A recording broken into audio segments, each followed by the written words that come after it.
ನಾವು ಎಲ್ಲ 4 of our friends we had planned and we to Wayanad. There we got one beautiful stay. ತುಂಬಾ ಚೆನ್ನಾಗಿತ್ತು. We never regret ಇದೊಂದು ಜಾಗನ select ಮಾಡಿರೋದಕ್ಕೆ. Wayanad ಅಲ್ಲಿ one of the best stay ಅಂತಾನೆ ಹೇಳ್ಬೋದು.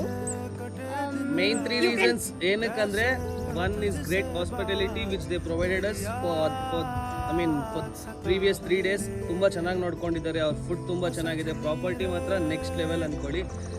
ಬೈ ದ ವೇ ಅವರೆಲ್ಲ ಇಂಜಿನಿಯರ್ಸ್ ಅಂತ ಫ್ರೆಂಡ್ಸ್ ಅಂತ ಅದಕ್ಕೋಸ್ಕರ ಇಂಟೀರಿಯರ್ ಡಿಸೈನಿಂಗ್ ಅಂತ ಇಂಟೀರಿಯರ್ ಡಿಸೈನಿಂಗ್ ಅಂತೂ ನೆಕ್ಸ್ಟ್ ಲೆವೆಲ್ ಆಗಿ ಮಾಡಿದ್ದಾರೆ. Property you have that is a 2 bedroom private villa. ಅದು ಬ್ರೂಕ್ಲ್ಯಾಂಡ್ ಎಸ್ಟೇಟ್ ಅಂತ ವೈನಾಡ್ ಅಲ್ಲಿ ಇದೆ. Do visit once, you will never regret that decision which you made coming here.